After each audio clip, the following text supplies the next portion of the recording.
Good morning, everyone. Welcome to Pediatric Grand Round. Today it's our pleasure to welcome Dr. Andrea Garrod from UVA. Dr. Garrod trained at Eastern Virginia Medical School and completed her pediatric and pediatric pulmonology training at Children's Hospital of Pittsburgh. She's been with the UVA faculty since 2014 and heads up the primary Ciliary Dyskinesia Center. She is a recipient of an Excellence in Teaching Award for Outpatient Education in 2017 and has co-written multiple publications and book chapters, including a chapter on pulmonary function testing and disorders in airway obstruction in Rudolph's Pediatrics. Please welcome Dr. Andrea Garrod. Good morning, everyone. It's a pleasure to be here with you this morning. A bit of a rainy morning, but still nice to see smiling faces. I'm going to talk today about primary ciliary dyskinesia, kind of just a review of the disease and the treatment. So let's get started. First, the obligatory disclosure slide. I have nothing exciting to disclose. Yeah, they make you say you're like my spouse? I don't know. He doesn't either. So hopefully, as far as I know, and if he does, I expect to get some presents because that means we have extra money rolling in. So objectives today, hopefully we'll learn some stuff about primary ciliary dyskinesia. We'll look at the clinical features, how we treat the disease, and then compare and contrast it to cystic fibrosis because those two diseases probably get lumped together frequently, at least on board questions, right?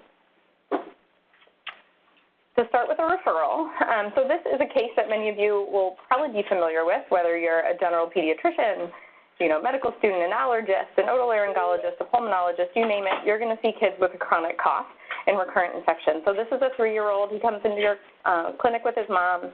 He's been diagnosed with reactive airway disease since the age of about 3 months. His mom states he's always sick, he always has a runny nose, he's always coughing. Mom thinks it's allergies. A lot of people in the family have allergies. He's on antibiotics all the time. He's had ear tubes placed. His medication list includes some albuterol and loratadine. He was in daycare since infancy. You go to listen to him. He has a junky cough, runny nose, wheezing. His ear tubes are out, and he does have an effusion on both sides. All right, so we'll get back to that case. Our outline for our talk today, we're going to talk a little bit about cilia themselves, an intro to primary ciliary dyskinesia, signs and symptoms of the disease, how we diagnose it, which can be somewhat complicated, the treatment of PCD, a little bit about PCD specialty centers, and then we're going to compare it to cystic fibrosis. So first to look at cilia. So cilia are highly conserved structures made of about 600 proteins. There are 4 different types of cilia, first divided into motile and non-motile cilia. So down here you're going to see the non-motile cilia, sometimes called sensory cilia or primary cilia. They can either be in a 9+0 or a 9+2 arrangement. Obviously there are many different types of ciliopathies causing disease in different organs throughout the body. The ones that I like are over here, the motile cilia. So we have the 9+0 arrangement of nodal cilia in your embryonic node, and then motile cilia, which can be found in a variety of different structures in your airways, in your brain, and in your reproductive tract. We mentioned the 9+2 arrangement, so that's 9 outer microtubule doublets and a central pair. They have radial spokes that connect them and dynein arms in between them that use ATP hydrolysis. The nodal cilia lacks a central pair, and because of that, they tend to move a bit differently. Let's see if my movie will play. I know, it's kind of mesmerizing, and it's like a lava lamp. All right. So on the left, we have motile cilia, so this is the 9+2 arrangement. This top section is a fresh biopsy. The bottom one is the same person's epithelium and culture. You can notice that the cilia move in a synchronous wave, and you can imagine if you had mucus, you can see that little bubble kind of sitting on top, that things kind of get swept along your airways. This is an embryonic node in that 9+0 arrangement, and because they don't have a central pair, you see the little guys kind of swirling around here, they have rotary movement because they don't have that central pair to give them structure to kind of sweep the airways. It's in the node, the embryonic node. This is right, this is left. That current that's created is what determines laterality in the body. and upregulates different proteins. So without this swirling motion, there is no flow. Without that flow, there's randomness to your organ laterality. This is a biopsy from a patient with PCD. You can see that they do have cilia, so it's not that they're absent. They are present, but can you see them moving? They kind of twitch, right? So they're not entirely immotile. They move, they just don't move well. So previous terms used for PCD, the most common one is probably Cartagena syndrome. It's actually Cartagena, not Cartagena, although I never met the man. I hear that that's how he wanted his name pronounced. And I didn't meet him because he came up with his triad in 1933, and that was before I was born. Joke, anyway. So the Cartagena's triad was chronic sinusitis, situs inversus, and bronchiectasis. We now know that patients with PCD don't necessarily have to have situs inversus totalis, so that particular name isn't going to catch all of our PCD patients. And motile cilia syndrome is the other name that you might hear, but as seen here, most patients aren't entirely immotile, and we know that some patients actually have hypermotility or almost normal-looking motility. So again, probably not the best thing to use. So we stick to PCD. It is a genetic disorder that results in abnormal structure, which results in abnormal function for the most part. As I mentioned, most have stiff or uncoordinated movement, but rarely entirely immotile. And the incidence is about 1 in 10,000 to 1 in 20,000. CF is about 4 times more common than PCD, which doesn't make it entirely uncommon. If you think of the number of patients that you've seen that have CF, you know, there's a good number out there that also have PCD.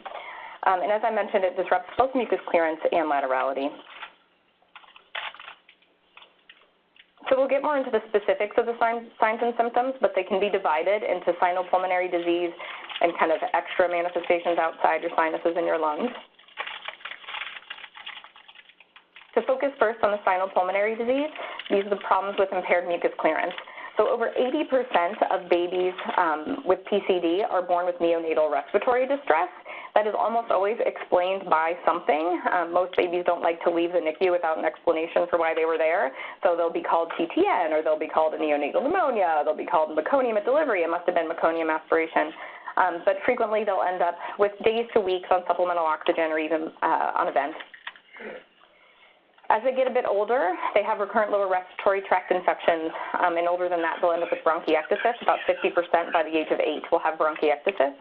And they'll have a daily wet cough starting in infancy. And this is 100% of patients with primary ciliary dyskinesia are going to have a chronic wet cough. So what bugs do they grow? Patients with PCD will grow similar bacteria to those with cystic fibrosis. In children, you're more commonly going to see Haemophilus influenza and Staph aureus. Adults are going to start growing more Pseudomonas and non-tuberculous mycobacterium. As compared to patients with cystic fibrosis, Pseudomonas is going to grow later in kids with PCD, and you're going to see more strep pneumo in patients with PCD than CF. Not sure I could give you the answer to why, though. So this is a study that looked at about 75 patients with primary ciliary dyskinesia. Each line represents an individual patient. So if we look over here, your FEV1% predicted and age, each of these lines represents a patient and how their lung function trended over time. One thing to notice is at the time of diagnosis, it's all over the place. Some of these patients come in and they look fantastic, their lung function is great. Some patients come in and they're already pretty sick even at relatively young ages. So the disease is very heterogeneous as far as its impairment. And in general, it does tend to get worse over time. So a different study looking at PCD patients and CF patients showing that their obstructive lung disease does tend to get worse as the patients get older. The different lines here, the dashed line is patients with cystic fibrosis with pancreatic insufficiency. So these are patients with CF that have more severe mutations, more significant disease. Their lung function is going to decrease more rapidly. Patients with PCD and cystic fibrosis with pancreatic sufficiency, so more mild mutations, don't have as significant of disease, and they're actually both tend to be diagnosed at later ages, similar ages. On imaging, the first thing you're going to notice with relatively straightforward imaging, a chest x-ray, is that these patients have situs anomalies frequently. Otherwise, chest x-ray doesn't give you a ton of information. Chest CT is going to give you more information, but we don't send every kid with a chronic cough through a scanner. If you do get a chest CT, what are you likely to see? So some bronchiectasis, mucus plugging, peribronchial thickening, and areas of hyperinflation. Am I going too fast? Are we good? All right. Bronchiectasis. So we talked a little bit about bronchiectasis. This is a study looking at where the bronchiectasis occurs in PCD patients. So you can see here that it's mostly in the right middle lobe and lower lobes. This contrasts to cystic fibrosis. In CF, we're more likely to see upper lobe disease. So in PCD, lower lobe disease, right middle lobe disease, CF, upper lobe disease. And then these are really obvious slides, but I include them anyway. Turns out when you get older, your bronchiectasis gets worse. And when your bronchiectasis gets worse, your lung function goes down. All right, how about the sinus and ear disease? So these patients have a lot of disease burden in their sinuses and their ears. Frequently, they will have met an otolaryngologist and an allergist before they meet a pulmonologist. So they'll get daily nasal congestion and rhinorrhea. In kids in daycare, it's really hard to tell the difference between daycare and PCD. So it makes the diagnosis when the kids, I'm allowed to say that because my kids are in daycare. I'm not being judgy. And they also end up with nasal polyps. They also end up with a lot of otitis media, specifically with effusions. However, that's also very common in the general population if you think the number of kids out there that have tubes. But 85% of patients with PCD have significant effusions. It does get better as they get older, but many of them have multiple ear surgeries. And after those tubes are placed, they frequently drain, and they drain a lot. In Europe, for a while, they were trying to decide whether or not they actually wanted to place the tubes because it's effusion, it's not necessarily infection. And I remember one article referred to it as offensive. They have offensive otorrhea. And so they didn't want these patients to have to experience this offensive otorrhea. But if the patient has mild to moderate hearing loss, place the tube. They need to be ventilated. What about other sites of disease? So we mentioned that there are cilia in the reproductive tract. In males, their sperm do not move appropriately because of sperm tail. In females, they mostly have reduced fertility because there are cilia in the fallopian tubes that help sweep the eggs along, sweep the embryos along. And if you don't have the appropriate ciliary motility there, you're also more likely to have ectopic pregnancies. There is an association with pectus excavatum and scoliosis, and an association with hydrocephalus. I've never seen a patient with hydrocephalus. It happens frequently in PCD models of animals and mice, but I don't treat mice. All right. Organ laterality. So we saw that picture of the embryonic node and the cilia kind of swirling around there. As I mentioned, without that flow, organ arrangement is random. And the reason that they know that it's random and not just determined by the defect is there are identical twins that have PCD, and one of them has situs solitis and the other one has situs inversus. So same genetic makeup, different organs, different sides. It's kind of like a flip of the coin. 47% of the time, you're going to end up with situs solitis, meaning organs on the correct side. 41% of the time, you're going to end up with that exact mirror arrangement. In the mirror arrangement, everything's still functioning pretty well if you just had situs inversus totalis, because everything's connected to what it's supposed to be connected to. The issue is with situs ambiguous. So 12% of the time, the coin lands on its end, and you end up with some random arrangement of your organs. That obviously causes some issues because things need to be connected to the right stuff. And within that group of situs ambiguous are patients with complex congenital heart disease that have heterotaxy. So the incidence of heterotaxy in PCD is about 200 times that of the incidence of heterotaxy in the general population. So if you're seeing a patient that has a history of heterotaxy and symptoms consistent with PCD, you need to be thinking primary ciliary dyskinesia. How do we diagnose it? So first, you have to have the clinical features. You don't want to go looking for things and not know what to do with it. So the adage of don't pick your nose in public. So don't draw tests on things that you don't want to interpret. So the patient needs to have phenotypic features of PCD before you test for it, and obviously some diagnostic tests. Unfortunately, there is no gold standard test to diagnose PCD. There are a lot of different ways to get there. And not a single test captures every single patient that has it. Obviously, the more arrows you have pointing towards PCD, the more likely you are to get a true diagnosis. In May of this past year, the American Thoracic Society came out with guidelines for diagnosis of PCD, which has been very helpful because up until then, we were a bit in the dark with exactly how to get to that answer. There are a few different ways to get the diagnosis, nasal nitric oxide being one of them, and we'll go through each of these. Genetic testing, looking at ciliary ultrastructure by biopsy and sending it for electron microscopy, and looking at ciliary motility by high-speed video microscopy. So first, nasal nitric oxide testing. So you'll see my friend Omar down here demonstrating it for you. We're not going to do these in patients under the age of 5 because you have to have a nasal olive. It sounds so pleasant, shoved up your nose. So it's a spongy little device that has a tube connected to it in one of your nostrils, and then blow against a resistor. And the reason you blow against the resistor is it closes your soft palate. We don't want any contamination of air from your lower airways contaminating your upper airways because your lower airways have a much lower nitric oxide level. And it's a great test because it's sensitive, it gives us a good answer, answers are available right away, it's relatively non-invasive, easy to do. The cutoff is 99 nanoliters per minute as far as a level, and at that cutoff it's 98% sensitive and 99.9% specific, but you do have to rule out CF first because cystic fibrosis also lowers your nitric oxide levels. The graph demonstrates that cutoff of the 77 nanoliters per minute. The circles are normals. The triangles are patients with primary ciliary dyskinesia. The opaque triangles are first time doing the test. Open triangles are subsequent tests. And you can see over time they consistently have low nasal nitric oxide levels. It ends up being about 10 to 20% of the levels of normal individuals. However, nasal nitric oxide testing isn't perfect. So back here you can see that there are a few patients that have true PCD that made it above the line. And the test is not available commercially or clinically. It's only available for research purposes. In Europe, it is available for clinical use, but not in the U.S., which makes it not very widely available. For example, for our use at UVA, you have to be enrolled in an IRB protocol in order to get your levels drawn.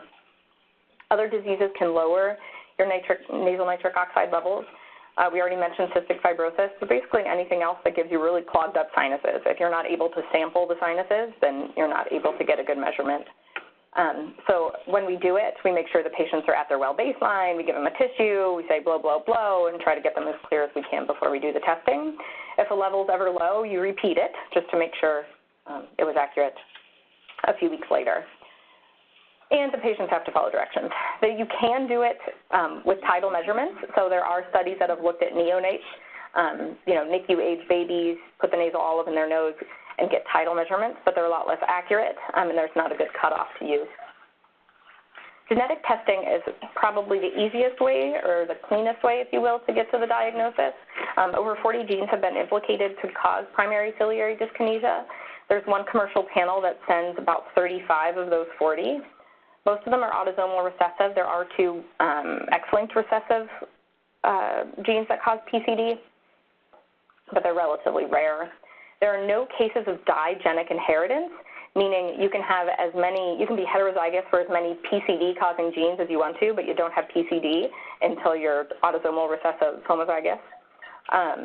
About 60 to 70% of PCD patients, we can find their genetic diagnosis, but that still leaves us 30 to 40 patients that we don't know what genes are causing their PCD yet, even though we believe they do have PCD.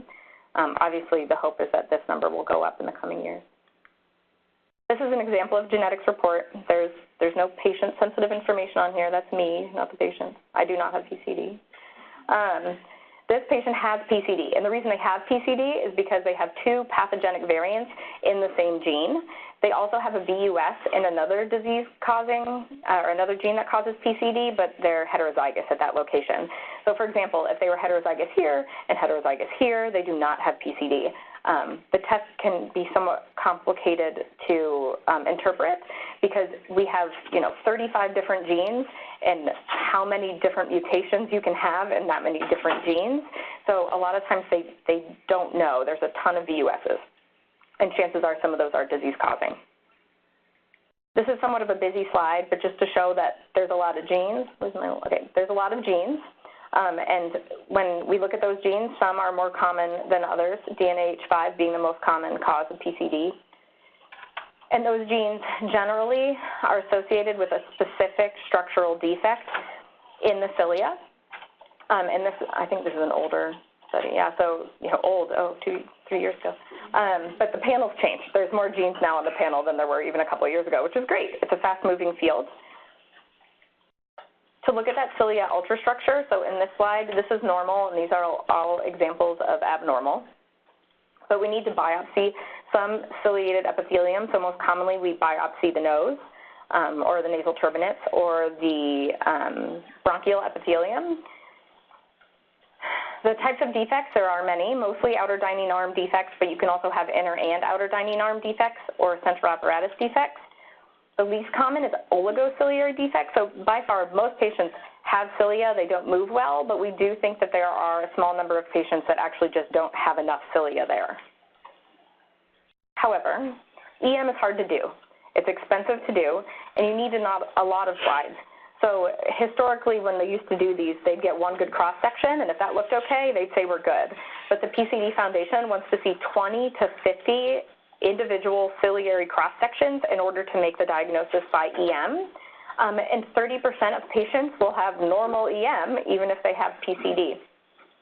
Also, the healthiness of the tissue highly affects the quality of the sample. So anything that irritated the airway, traumatic biopsy, whatever it was, if that caused damage to the cilia, then it looks like you have damage on EM as well. The group at UNC is by far the largest group doing these studies, and they did a study where they reviewed EM or repeated EM in patients that were referred to them with a diagnosis of PCD confirmed by EM, and when they repeated it, they found 15 to 20% of people were actually incorrectly diagnosed based on their EM, which is a big deal. We can also look at ciliary motion. So this is the device that we use to scrape nasal epithelium. This is a bronchial brush. So you take your sample and you look under the microscope. If you do simple light microscopy, it is not accurate. It's poor sensitivity, poor specificity. Usually what happens is a pathologist looks at it and goes, I see something moving, we must be okay. Not a good way to assess PCD because you can have a normal beat frequency, things do move, but they don't move well, and that's really hard to see on light microscopy. So if you do high-speed video microscopy, you can assess beat frequency and waveform, and really you should be doing both.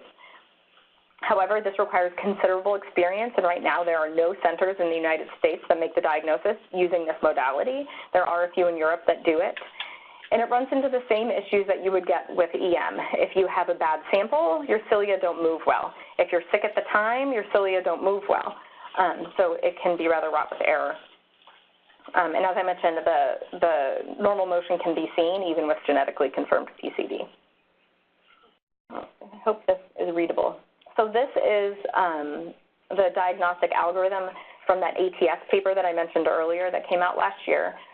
So let's take some time to review this, because this is the thing I want you to remember. If you have a kid in your clinic that has PCD, that's the thing to pull up, and this is the thing to find in that article to help you with your diagnosis. So at the top, it says you have to have at least 2 of the 4 features of primary ciliary dyskinesia. If you don't have 2 of the 4, don't go looking. Notice that recurrent otitis media or having ear tubes isn't on there because it is so common in the general population, but the things they want you to focus on is neonatal respiratory distress, year-round daily wet cough or year-round daily nasal congestion that starts in infancy before 6 months old, or organ laterality defect. If you have those, go ahead and proceed with testing. The next thing on here says, do you have ability to get nasal nitric oxide testing? If you do, you get to go down here. So with nasal nitric oxide testing, if your level is low, you probably have PCD, but they say, you know, if you could find something else to prove that, that would be great. So look for genetics, look for EM. If it's normal, you probably don't. And at that point, if you don't have a strong clinical suspicion, maybe you don't need to keep looking. If you don't have nasal nitric oxide, then they say do genetics first. If you get 2 pathogenic mutations in the same gene, pretty straightforward. You probably have PCD, especially if you have strong clinical features.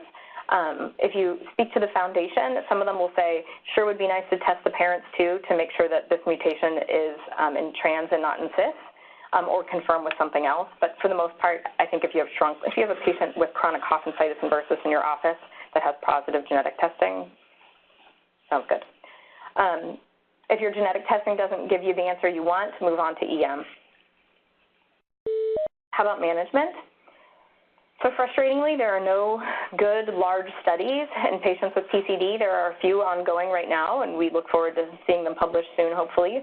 But most of the treatments that we have are extrapolated from the CF community or from non-CF bronchiectasis. They certainly need to be monitored, and they need to avoid harm. Everyone should avoid pollution and environmental tobacco smoke, but the big one here is cough suppressants. So the cough is very bothersome, right? So the patients come to you, and the thing they want to do is stop coughing. We do not want them to stop coughing. They aren't able to clear their airways if they don't cough. So these patients need to cough, encourage coughing. Don't use any cough suppressants. And they're treated with airway clearance and antibiotics. Ideally, they should go to a PCD center or a CF center for diagnosis and initial management, just to make sure everyone's on the same track and going in the right direction, and be seen multiple times a year. This is somewhat of a busy slide, but we can focus on a few things. One being that there are very little evidence for anything that we're doing, and that there's conflicting opinions. The only thing that everyone can really agree on is do your airway clearance and cough, and use antibiotics whenever you have lower airway infections. Otherwise, everything else is on a very case-by-case basis. Probably one of the more controversial things to start is DNase. The reason being there was a large study in over 300 patients that had non-CF bronchiectasis, so not necessarily PCD, and not CF, that were given DNase, and they found that those patients actually had an increased frequency of exacerbations. So it's a drug that works great in CF, but hard to say if it works the same outside of the cystic fibrosis community, so very much a case-by-case basis for that one. PCD centers, so this is a slide that shows all the centers in the US and Canada. There's about 24. That big fat arrow there points to UVA. We had our site visit for accreditation. We actually still are pending accreditation because I haven't had the letter yet, but I have positive words thinking there's no reason to be concerned. Why do you want to go to a center? Mostly for reliable diagnosis. Make sure the patients got the answer that they needed. Access to nasal nitric oxide testing, EM, and help with interpretation of genetics. Also to collect information into a registry. So the registry is about to roll out. We will hopefully get a lot better information on how to treat these patients once we have them all collected in a registry together, similar to the CF population in their registry. So how does this compare to cystic fibrosis? So we kind of talked a little bit about CF along the way. But to focus briefly on cystic fibrosis, we know that CF is caused by a single gene. If you have cystic fibrosis, you have a mutation in CFTR. If you have PCD, you have a mutation in over 40 types of gene options and many different types of mutations. So it's a harder diagnosis to make as far as that goes. As I mentioned before, CF is roughly 4 times more common than PCD. In cystic fibrosis, we have a way to screen in the newborn period. In the state of Virginia, we have an IRT followed by a DNA screen. You can get late CF diagnosis, meaning that this is a screen. It doesn't catch everybody. So it is worth sweat testing kids, especially those that have more atypical symptoms, such as GI symptoms or infertility. And if you do test, you're more likely to get unusual mutations, and these patients more likely to be pancreatic sufficient. We do have a gold standard for diagnosing cystic fibrosis, that being the sweat test. Symptoms with CF are very similar to that with PCD, but they do vary slightly. So young children with CF are more likely to have failure to thrive, and that's related to the pancreatic insufficiency. They're more likely to have meconium ileus, and both of those things are not associated with PCD. However, they actually have less disease burden as far as sinopulmonary disease goes in the young ages. So, as we mentioned, it's infants with PCD that are already having chronic nasal drainage and chronic cough and needing ear tubes. Kids with CF early on don't have that level of lung disease or sinus disease. And in CF, there's a lot of well-studied treatments. All right, let's get back to our referral. So we have our 3-year-old with a chronic cough and recurrent infections, and you remember this lecture and you think, obviously there were more questions to ask, but there's some specific questions that you want to ask about. So you knew they were full term, but now you find out that they also spent 2 weeks in the NICU for something. It was always explained, but they always, 2 weeks in the NICU. And then you say, okay, so, you know, you say little Joey here has a runny nose and a cough all the time, but how long can they be cough-free? Like when you were on vacation at the beach for 2 weeks past summer, were they finally able out of daycare to clear that cough? And Mom says, no, I cannot remember a day of his life where he didn't wake up in the morning and start coughing. This is a direct quote from one of my patients that I just thought was very telling. And she said, when he was a kid, I used to have to wipe his ears like you wipe a nose. That is a different type of ear disease, right? That isn't just like I needed tubes placed, but it really gives you a nice picture. And another thing you'll hear frequently is we give him albuterol, they're on inhaled steroids, they started Singular, we gave him a PPI, and you know, nothing really seemed to work. Maybe it worked for a little while, but nothing really seems to work in the long run. So if you get this history, think PCD. All right, and I included a few questions. So different case. You now have a 6-year-old in your office with a chronic cough. They have a history of heterotaxy. They had neonatal respiratory distress, which everyone was like, well, yeah, they had heterotaxy. Of course, they had neonatal respiratory distress. But they also cough a lot, had some ear tubes, and antibiotics for sinusitis. Someone said, this could be PCD, let's send genetics. You send genetics, the genetics are normal. And then they get a biopsy, someone looks under a microscope and says they're definitely moving. Have you ruled out PCD? True or false?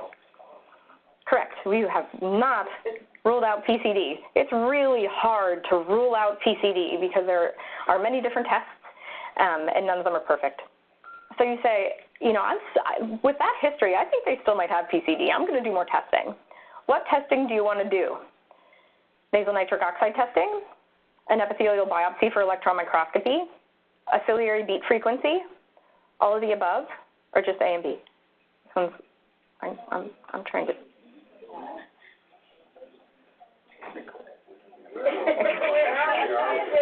Okay, all right. So it's actually A and B. The reason being, ciliary beat frequency, you have to look at the waveform. This one was kind of unfair. I did that on purpose. All right, so partial credit. If this were high school and I were your teacher, you would totally convince me that you could have gotten credit for ciliary. All right. Question 3, new case. You now have a 14-year-old who has a history of asthma and recurrent sinopulmonary infections, admitted to the wards with pneumonia, and you've been consulted. They had a chest x-ray on admission to confirm the pneumonia, and sure enough, you see the pneumonia there, but they also have bronchiectasis. So you start your workup now because you're worried about the bronchiectasis. You look back, the patient had a normal newborn screen. You've done a nasal nitric oxide level and it's low. They got a sweat test, which is elevated, a fecal elastase, which is normal, so they have normal functioning pancreas, and an IgE level, which is also normal. Based on the workup that you've done, you've decided that this patient has A, PCD, B, allergic bronchopulmonary aspergillosis, C, cystic fibrosis, or D, an empyema. C. Yeah, so this patient has cystic fibrosis. They are pancreatic sufficient because they've had a normal fecal elastase and a normal newborn screen, but that doesn't mean that you don't have CF. You can still have CF despite those 2 findings because they've had an elevated sweat chloride level. They had a low nasal nitric oxide level, but we know that CF can lower your nasal nitric oxide level. You could argue they might still have PCD. We haven't proven that they don't have PCD, and there is one case of a very unlucky patient that has both genetically determined PCD and cystic fibrosis. They don't have ABPA because they have a normal IgE level, and I just needed C, 3 options seemed too small, so I just said okay. All right, what questions do you guys have for me? Are you? Yes, please, Dr. Donfor. You're going to have to. Well, first off, thank you for that wonderful, wonderful grand round. Yes. That was wonderfully entertaining, and it also gave us a lot of good information that we need as pediatricians to try to help bring our patients to the right diagnosis. My question is about the nitric oxide testing, because it's relatively, as you said, easy to do. It's not invasive. It can be used in this and other disorders to take a look at asthma and something to look at current levels coming through. Why has it not become more available throughout the United States for testing in areas such as our own place? So McGee Lee at UNC, do you need me to talk? Yeah, because we don't have our microphone and people can't hear. Sure. What do you want me to repeat? Question? Sure. So I'm like it's going to take another half an hour if you want me to do everything. Yes. So the question was, why isn't nasal nitric oxide testing more readily available? McGee Lee at UNC, that has been her passion to try to get that approved because, like you said, it's not invasive. It is extremely low risk. Why hasn't it? Because our government makes it difficult? I don't know if I have a good answer. It's gone, they've tried to push it to the FDA, and I don't know. Because lower... Back in the device phase of the... Yes. So it's just not approved. The lower nitric oxide testing is approved, right? So in asthma patients, we do phenos. Patients with PCD do have lower phenos, but the problem is all phenos are lower, right, because you have lower nitric oxide levels in your lower airway, so the cutoff isn't as clean, but I don't know. I don't know why they haven't been able to get it through. Government shutdown.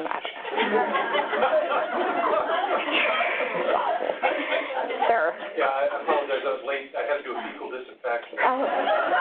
There's a reason I'm a pulmonologist. Yeah. No, the question, you may have mentioned this this morning, sure. but and I apologize. In the GI world, you see viral-induced both unleashing of some of these dysmotility things that manifest subsequently with irritable bowel, post-infectious dysmotility. In the pulmonary world, do you see post-infectious changes that can give you false positives that if you restudy this, did you already talk about that? Yes, I did, but I'd love to talk about it some more. And the other thing is, I believe that there is a genetic predisposition with a match that likes this kind of more severity in any of these diseases, or no, you're born this way, and for the most part, you're born this way. The earlier you're diagnosed, the better your outcome should be, right? The earlier you start your airway clearance. Environment always matters, but for the most part, you're born this way. So this is that picture of an original scrape, and then this is in culture. And the reason that this is done, although this, again, is just a research tool, is because there's so much secondary ciliary dyskinesia. So currently at UVA, we have a protocol where we do bronchial brushes, and we send them for motility studies just with simple microscopy, right? That's like a bad word. So we do not diagnose PCD based on that alone, but we do see poor movement in any patient that's getting a bronch that's sick at the time. They have a virus, they have a bacteria, whatever it is. If you're sick, your cilia aren't moving appropriately. So transient ciliary dyskinesia, secondary ciliary dyskinesia, whatever you want to call it, it is definitely affected by illness, and that's why you can culture it. So there, I had other slides that, of course, I deleted that showed examples of normal motion or abnormal motion here, normal motion here, because once you grow it in culture, you can actually recover it. As far as scraping them again. Yeah, just confirm that it's not a false negative. I think that's why doing nasal nitric oxide testing or doing genetics are so much easier than doing EM or video microscopy, because sampling error or being sick at the time is so impactful in making the diagnosis. But yes, you'd have to repeat it.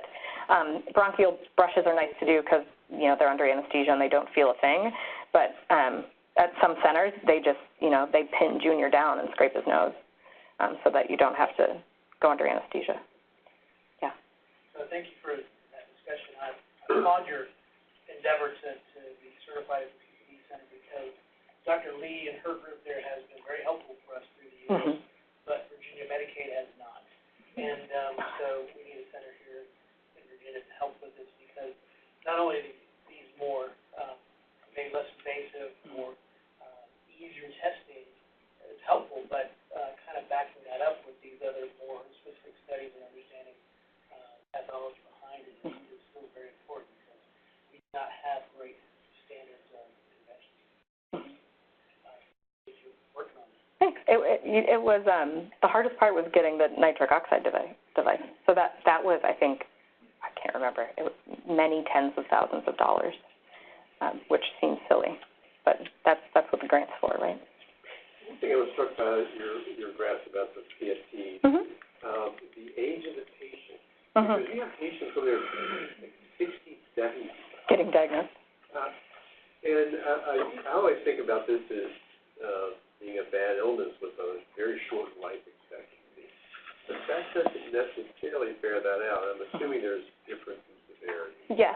So we know that the patients that have central apparatus defects have worse lung disease.